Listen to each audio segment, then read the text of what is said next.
कारंजा लाड शहरामध्ये अनेक बँकांसमोर नागरिकांनी एकच गर्दी केली। परिणामी बँकेबाहेर ग्राहकांच्या रांगा पाहायला मिळाल्या। बँकेत गर्दी होत असताना किंवा बाहेर रांगा लावलेल्या असताना सोशल डिस्टन्सिंगचे नागरिकांना काहीच भान नव्हते। व्यवहारासाठी आलेले ग्राहक रांगेत एकमेकांजवळ उभे राहून पुढे सरकत होते, तर काहींच्या चेहऱ्यावर मास्क सुद्धा नव्हता, रुमालही नव्हता। त्यामुळे शहरात कोरोना विषाणूचा फैलाव होऊ शकतो हे नाकारता येत नाही। याकडे सर्वांनी लक्ष देण्याची गरज आहे।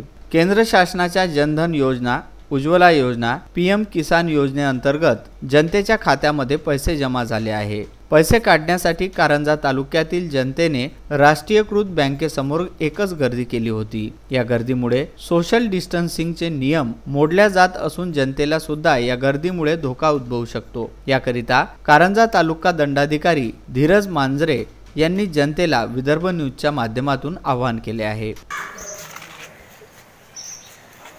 केंद्र शासनाने कोरोनाच्या अनुषंगाने वेगवेगळ्या खात्यामध्ये लोकांचे पैसे जमा केलेले आहेत।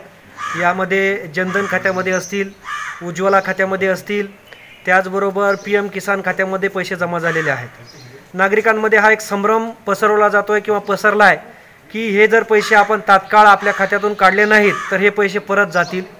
तर सर्व नागरिकांना, लाभार्थ्यांना माझी विनंती आहे की असे एकदा खात्यामध्ये टाकलेले पैसे परत जात नसतात किंवा परत जाणार नाही आहेत।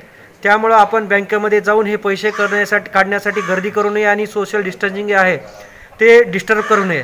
त्याच पद्धतीनं अन्न सुरक्षा योजनेचं धान्य वाटप जवळजवळ तालुक्यामध्ये 90% झालेलं आहे।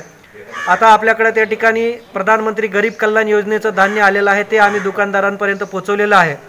त्याचं सुद्धा वाटप आपण उद्यापासून सुरू करत आहोत। ते सुद्धा सर्व जे काही नागरिक आहेत, सर्व रेशन कार्ड धारकांना ते धान्य त्या ठिकाणी भेटणार आहे। त्यामध्ये सुद्धा नागरिकांनी पहिल्याच दिवशी सगळ्यांनीच त्या ठिकाणी येऊन धान्य प्राप्त करण्यासाठी गर्दी करू नये।